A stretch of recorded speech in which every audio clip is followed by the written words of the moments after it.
I'm afraid you are a modern liberal, a secular Christian who no longer upholds the Bible, or Calvin, or Luther, or all the great Christian theologians throughout history who all supported the death penalty for apostasy.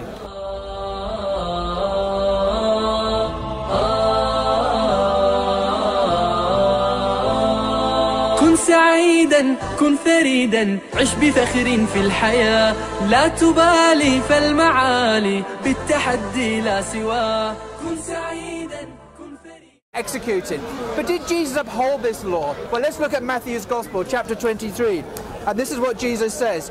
Then Jesus said to the crowds and to his disciples, the scribes and the Pharisees sit on Moses' seat. In other words, they teach the Jewish law.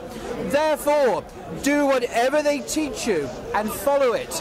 But do not do as they do, for they do not practice what they preach. They were hypocrites. So Jesus is saying here, if the Pharisees teach the Mosaic law to execute apostates, it should be carried through, that punishment. And Jesus, in your theology, as a Trinitarian, you believe Jesus is God. And it's the Old Testament God who said that apostates should be executed. So I'm afraid you are a modern liberal, a secular Christian who no longer upholds the Bible, or Aquinas, or Thomas Calvin, or Luther, or all the great Christian theologians throughout history who all supported the death penalty for apostasy. Okay. 2 minutes. Oh, perfect. Perfect. Everything he's saying is basically false. He just read it, bro. I just read him Jesus' words. Yeah. How can it be false? But I just read Jesus' words. That's his interpretation, right? And his interpretation is wrong, right? Jesus does not condone killing in any way, shape or form. Jesus said love fulfills the whole law. Love fulfills the whole entire law, right? So apostate killing people is against Christianity 100%, right? What he's quoting is wrong, because that's his interpretation. So Jesus says love the Lord God with all your heart, with all your soul, with all your mind, and with all your strength, and to love your fellow neighbour as yourself. These two are the greatest commandments, and these two commandments fulfills the whole entire law. So if somebody decides to leave Christianity, I don't go killing them, I go loving them. If somebody decides to do anything wrong to me, I'm meant to love them. I'm not meant to punish them. We don't punish people for you know, doing. Right. Can you not film me? Is he filming? Are you filming? No. Paul. No, don't film me. Huh? It's too late now. You've been filmed for the last 10 minutes. It's a bit late now. It's okay. Go on, move on. Anyway, carry on. This is, you know, the law, yeah? It's a public place. You got no say, really. Carry on. But I won't speak then. Well, could you just point a camera at me, perhaps? Yeah. No, I don't want you to film. I'm not filming film you. me. He's going to film me. I'm calling Paul. Just film me. Yeah. Hello, folks. Right, carry on, please. No, I won't carry on. I don't know why you're scared of Right. Okay. Now, this gentleman. You don't know your own scripture, man. Can we continue? You're weak. Anyway, continuing, brother. Can you Listen, continue? they can come down to Hyde Park. Okay. Anyway, as I was saying, I leave you the words of Jesus. So basically, Christianity doesn't condone killing. You don't believe in this book, yeah? Are we done with the... I told him, can you tell him about to film that? He's not filming you. He's not filming you. I'm still there. No, you're not. How do you know? Yeah, but He's filming me. regardless, they can still hear me. Brother, stand there. Just stand there. He can't see you. Just stand there. He can't see you. I'm not only filming Paul. No, we don't film. I know. He's not filming You can you. hide your technology, bro. They can hear me. It's iPhone 6, bro. You can hide your They face. can hear me. No, but it's a camera. Regardless. You've done nothing to... Right, it's my turn to go. Can I? Right. I just want to. No point. See, why you gotta ruin What do you mean not point? Just trying to... There we are. He's just There we avoiding are. it. Brother, if you just stand there, just stand there. Running away as usual. He's just avoiding it. Brother, I want to. Huh? No, I'm filming Paul. Anyway, I just wanted to talk about something else, because this gentleman said that Jesus never said that anyone should be killed. In fact, that's not true. In another passage, Jesus said that people who speak ill of their father should be put to death, must surely die. He's quoting here Leviticus 18. I'll just read you the passage here. The context matters. This is Matthew chapter 15. That the Pharisees and the scribes came to Jesus and said, "Why do your disciples break the tradition of their elders? For they don't wash their hands before they eat." And Jesus said to them, And why do you break the commandments of God for the sake of your tradition? For God said, honour your father and mother, and whoever speaks evil of father and mother must surely die. This is a quote from Leviticus. But you, Jesus says, say, whoever tells father or mother, whatever support you might have had from me is given to God, then that person need not honour their parents. So for the sake of your tradition, you make void the word of God. You hypocrites, Isaiah prophesies rightly about you when he says, these people honour me with their lips, but their hearts are far from me. In vain do they worship me, teaching human precepts for doctrines. So here we have Jesus accusing the Pharisees. This is quite exhausting. This guy has just derailed the conversation because he knows he's going to have a problem. Jesus says that the Pharisees have ignored two commandments of God for the sake of their human tradition. What are the two commandments of God? Again, Matthew chapter 15, verse 4. For God said, honour your father and mother. We all go, hooray! And whoever speaks evil of father and mother must surely die. Yeah? So when this gentleman says that Jesus never told anyone to be put to death, the Bible refutes him. And Christians today ignore the Bible, they're Jesus' own teaching, for the sake of their own human traditions. And the human tradition is quite easy to identify. It's called liberal, secular values. The kind of thing the BBC would talk about, or the Sun newspaper, or the Daily Mail, they follow that. They don't follow the Jesus of the Bible, and they certainly don't follow God of the Bible, who did say to execute people in certain circumstances. Now, I'm not saying we should follow this today. As Muslims, we follow the Sharia, which in a sense abrogates any previous revelation, any previous legal system, I mean. And the Sharia, we don't follow this. But Jesus, in his own time, upheld this law. So when that man says that Jesus said love and love God and love your neighbour, yeah, he said that. But he said put to death those who do not honour their parents. And he also said to his followers to obey the Jewish law, which does say that adulterers and homosexual people who commit bestiality, homosexual acts and apostasy and so on should be executed.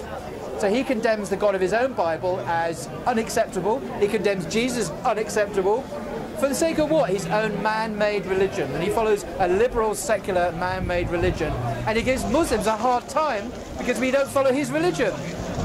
But Jesus of the Gospel, in fact, is completely different from the religion he follows. That's all these Christians do. They just try and sugarcoat their own religion. They do more than that. They lie about their religion because the Bible is very different. If you know your Bible, it's the easiest thing in the world to refute Christians.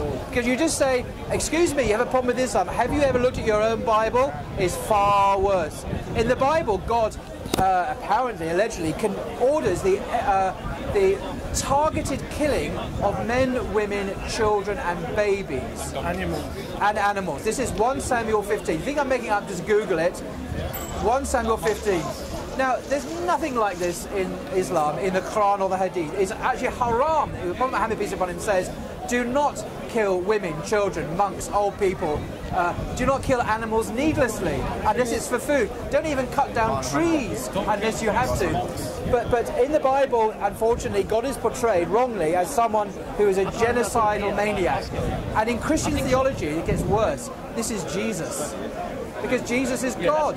So Jesus is commanding the targeted killing of women, children and babies. And just in case you think I'm making this up, I'll just read the passage. What was it, 1 Samuel? I'll just read it. 1 Samuel 15. 1 Samuel 15. I'll read it out to you. This is the Holy Bible, the New Revised Standard Version. And it says this, the Lord has sent... the Lord has said... So I'll just read it here, 1 Samuel 15. Samuel said to Saul, Samuel is a prophet of God, according to the Bible. Saul was the king of Israel, of course, before David. Samuel said to Saul, the Lord, this is Yahweh, the God of Israel, sent me to anoint you king over his people Israel. Now therefore listen to the words of the Lord.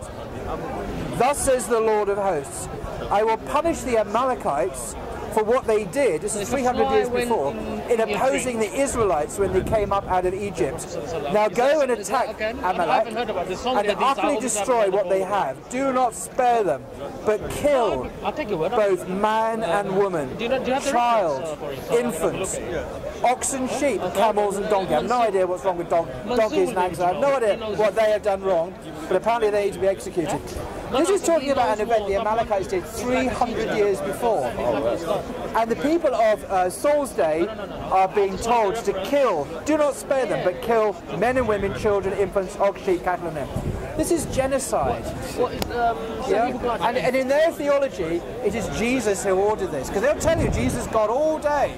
I say, okay, well, you're Jesus. Now, Muhammad, peace be upon him, never ordered it. He prohibited the killing of women, children, animals. In war. This is in war. And not even to attack at night because the kids are sleeping. And we have Mutawata Hadith, multiple attested Hadith, Sahih Hadith from Bukhari and Muslim, many hadith that prohibit the targeted killing of civilians in war.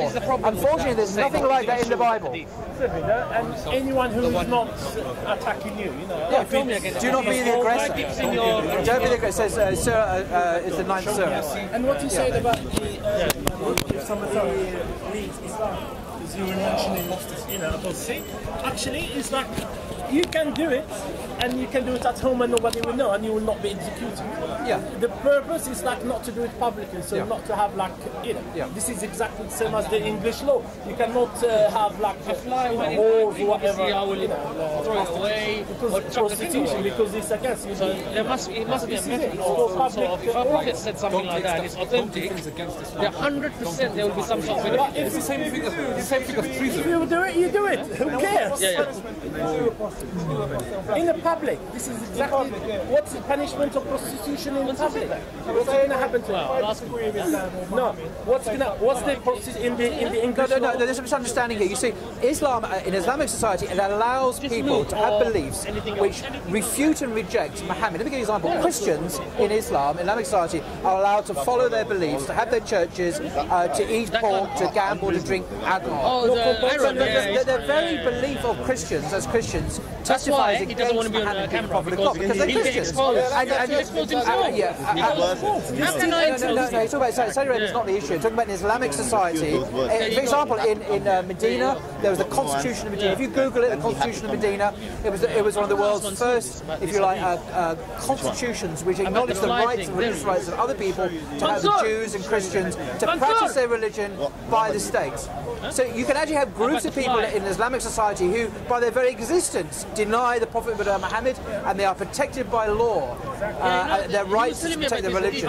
But what they cannot do, of course, is to have an armed revolt against the rulers. So they must accept the hegemony of the Islamic society, but they have the freedom to worship and pray and eat pork in Islamic society. You can eat pork. In Islamic society, what's the punishment for apostasy? If fire goes in your drink. We've already come through. We've had this discussion already. There's a difference of opinion amongst scholars. The dominant view is that apostasy is a capital crime, but there have to be certain procedures that happen first. Yes, it's death penalty. What? Let me explain. I know people don't like me to. They twitch you when I explain. So, Even Islam in public. Okay, let me. Okay, we'll get an argument about it. So the dominant view, the historical view, is there's a death penalty. But it's not simply you go out and you kill people. The state has to do it. There has to be due process of law.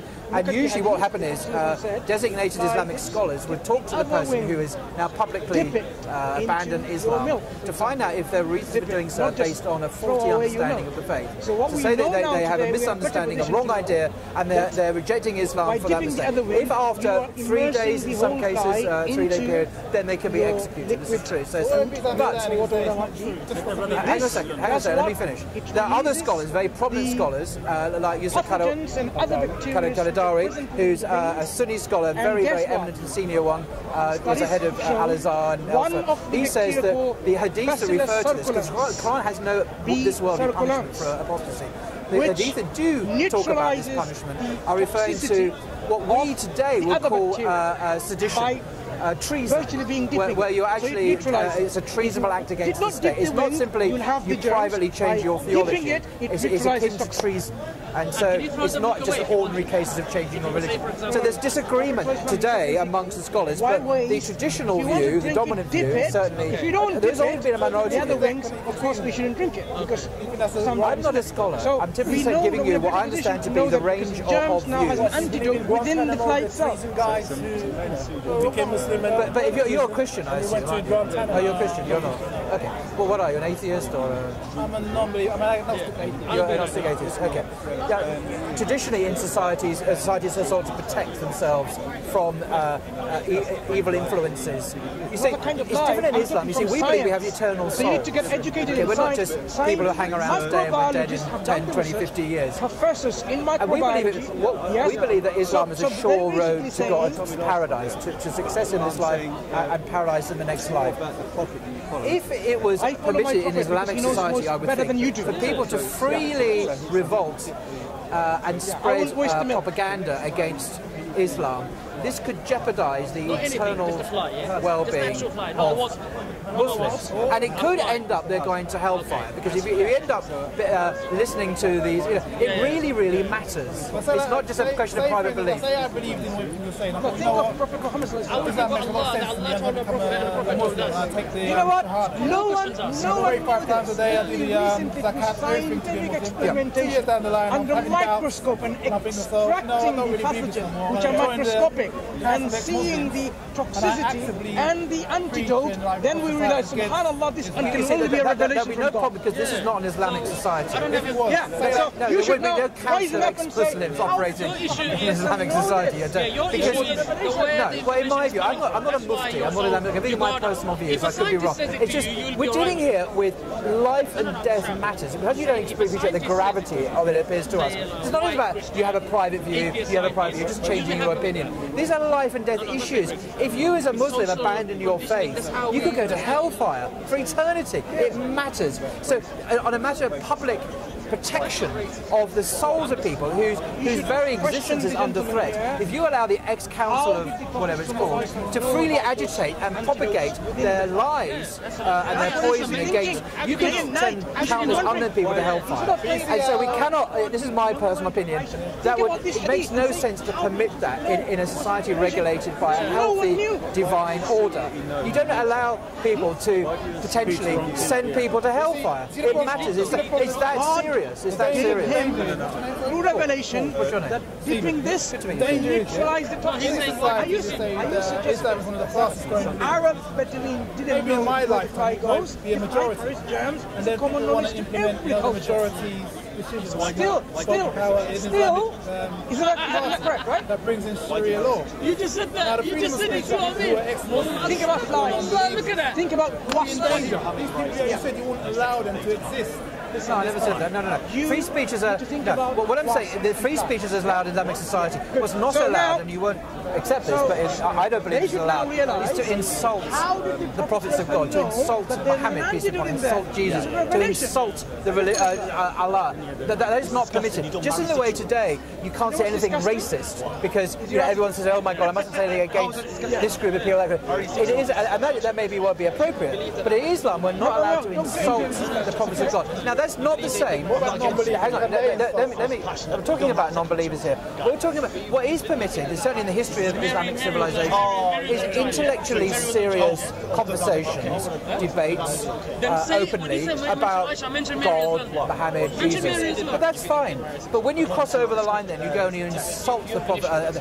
That is completely. It would be illegal. Any other prophets, not only Muhammad. No, indeed, Jesus or any of the prophets. It's not just about Muhammad, any of the prophets. There's a difference. We all know the difference between insulting someone and having intellectually serious disagreement. You can say, I don't agree with that. Fine, no one's going to touch you. Well, they are not prophets, are they? They are Satan. You're watching So good. I don't believe in so-called prophets. Yes, you believe he's actually. I believe he's I don't believe he's You don't believe in God, so you believe he's sent by God. You don't even believe in God. Perhaps you didn't. Let me explain. Perhaps you didn't understand here what I said earlier on. In an Islamic society, there are people who are allowed to, by right, have their freedom of religion, which testifies against what having been the prophet of God. I'm referring to Christians, I'm referring to Jews, who by their very nature reject Muhammad. Otherwise, it would be Muslims. But they are protected under Sharia, their rights to religion. How do we know this? Because the Constitution of Medina, Google it, it's the most constitution of its kind in the world, said that all people had their religious rights and protection in law. But Muhammad himself, you can read it online, but it's 625 AD. You can read it. No, not the Jews. There's some tribes who, during a time of war, broke the treaty, but the treaty itself, the constitution was there, and it guaranteed religious freedom. And from people who rejected Muhammad, what would have got? Christians. Jews, by definition, do not accept Muhammad. So when you say, can you in Islamic society? No, of course you can. What you can't do, in my view, of what I'm Mufti, is to insult publicly Muhammad or Jesus or Moses or any prophets of God. That would depend on what it is. It's not a Hindu crime.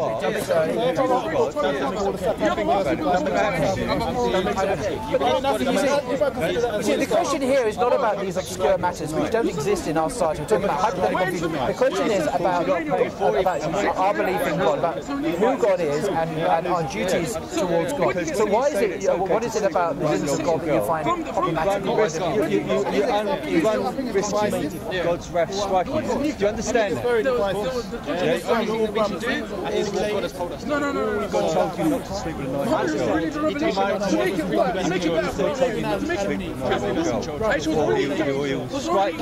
He will strike you and cause you some pain. He's given a revelation to one man, Muhammad, and he has to go and tell his people around but you've got people who are Muslim, you've got people who are Christians, all different sects. My parents are Catholics. You've got Jews who have their own belief system. And you're not going to go to them and say that your belief system is wrong. They believe in it 100%, just as sincerely as you believe in your system. Like Christian coming to you saying that you're wrong. I'll add one point for them to change their mind. I'll add one point relating to this. Right, in the time of the Inquisition, the Spanish Inquisition, yeah? In Morocco, I'm from Morocco, 500,000 Jews came to Morocco and lived for 500 years. And they had all their rights. This is a Christian killing Muslims and Jews, and they came and they found, safety in Morocco for the last 500 years until 67 when they went to Israel. But that's another. That's the reason. That's the main reason why. And they had, they had all their rights. Coming back to the existence of God here, because these are. That's why I don't believe in the existence of God. Because if God existed, and He's omnipotent, He could have stopped all this barbaric war. The people is that. Hang on, let's come back to what Islam teaches. Islam doesn't teach that God just sent one man. That's not Islamic teaching. The Islamic view is that God has sent messengers and prophets to people groups throughout history, most of whom we don't know who they are. Maybe they're Amazonian tribes or Aborigines in Australia or whatever. So God, being the God of the whole world, has attempted to call people back, to wake them up to follow the straight path, to follow the ways of God, to be successful in this life and in the hereafter. That's the Islamic position. So Muhammad is the last prophet. That's your opinion. Not the first or the only. Yes, the last prophet. No, they're not. Because we part of the. Ah, you're here. Hello. Just go here about 5 minutes. Part of the teaching of Islam, the Quran states clearly that Muhammad is the seal of the prophets. He is the last prophet of God. Any that come after are just pretenders. Even the time of hang a second. Because I studied religion. I studied religion. When I left Christianity, I thought there's got to be something about this, because it's such a strange phenomenon that people believe in all this stuff that as a Christian, and you believe it's not true now. Yeah? No, it's not true. I don't believe that. So I don't believe it's true. I believe most of what Christianity teaches is true. Most of it. You see, Islam is not a new religion. We believe it's a confirmation of all the previous revelations given before. So when you look at the Gospels, in the earliest Gospels in the Bible, about what Jesus actually talks about salvation, about forgiveness of sins, it's remarkably similar to Islam. And we affirm what Moses said, we affirm what Abraham said, all the way back to Adam. So there's nothing new about Islam at all. If there was, it would be suspicious. I mean, hang on, how come God didn't tell this to anyone else? He's just telling this group of people now. No, all the religions on earth that are divinely given do have the same origin. Christianity taught Jesus taught She got married. That time, people get married. That's what Islam is. They were preaching Islam. It's total submission to God's will.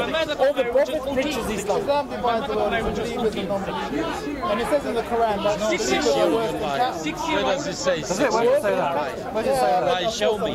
Bring it. Oh, YouTube. Okay, YouTube video. Great. Are you saying it doesn't say that? Yes. And it says Doesn't say that. Well, you show me where it says it. We did it in evidence rather than YouTube videos. There's two opinions. There's two Okay. opinions. You see, we say Islam talks about. Jesus also talked about believers and unbelievers. So did Moses. This is not something peculiar to Islam. There are people who wish to follow God and are conscious of God, and they are like the living compared to the dead. That's one of the things that are having. Those people who are just following the dunya of this world, who are caught up in their desires and ambitions and lusts and whatever, they are as if they were dead compared to those who are alive to God. Yes, there are these differences, but it's not like you could see. I mean, I can't look at this gentleman here. I wouldn't know just by seeing him. For example, It's his heart is what matters. And God knows someone's heart, whether or not he is open to God, alive to God, surrendered to God, or he's following his desires and so on. I know you are following your God, but you can't tell by looking at them. But God knows people's hearts. So yes, there is this difference, but only God knows who is and who isn't with him. Also, brother, Islam, I think, is the only religion that doesn't guarantee you straight path to paradise. You have to work on it. So all the other religions, they say, like, Christians, straight to paradise. Jews, in Islam, you really have to, unless you're not going to be there forever, but you will be in paradise at the end, but maybe not straight away. Yeah, okay. So you really have to work hard for it. You know, it's not like you just become Muslim and that's it.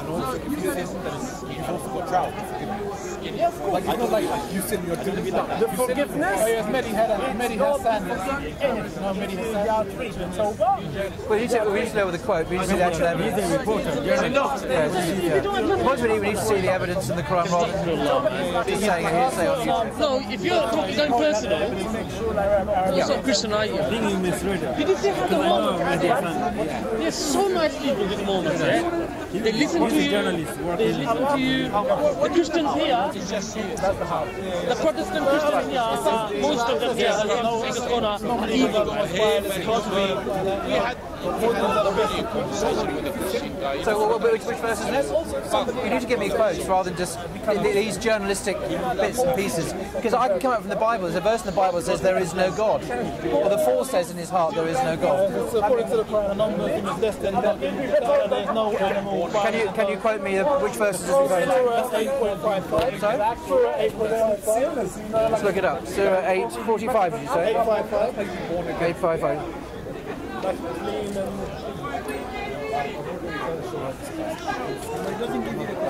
There is a Surah, there's one here, 25. Right, hang on, let me just do one thing at a time rather than just bombarding me with references. The worst of creatures in the sight of God are those who reject him and will not believe. It's spiritual treason. So do you think this is unacceptable somehow? The worst of creatures in the sight of God are those who reject him and will not believe. And who whenever you make a treaty with them, break it, for they have no fear of God. If you meet them in battle, so this is talking about a bunch of people who break their treaties, who meet them in battle, who are treacherous. Yeah, this is not just talking about. You see, if you cherry pick these isolated words without actually reading in context. Sorry, this is the one I was looking for. If I was Google 25:44, where it says that they are likened to cattle. Sorry, Surah 25, is it? 25:44.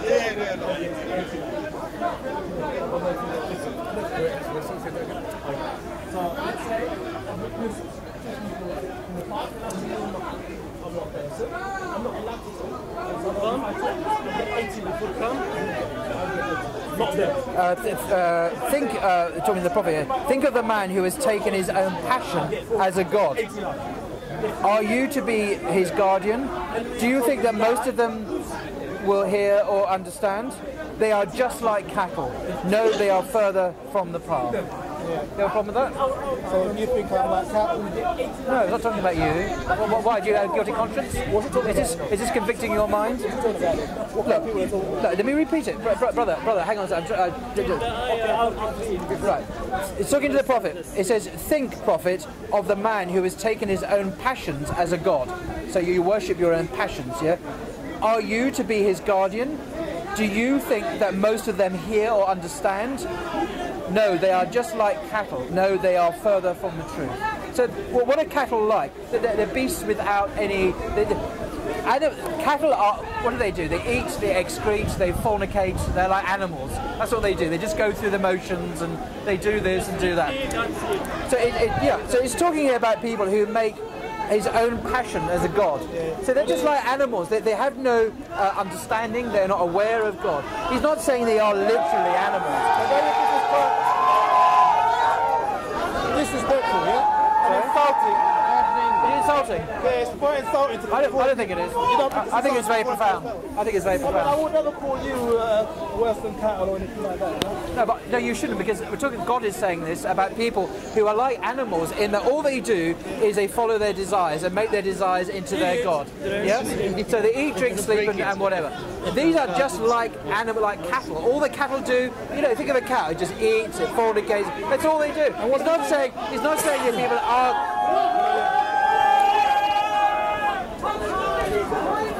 So I think that's fine. It's a warning. You take this warning to be aware of God. And I'm not saying I don't know you from Adam. I'm just saying if you are someone who just goes, who makes his own desires his God, in other words, you submit to your cravings and your desires and your lusts and your ambitions.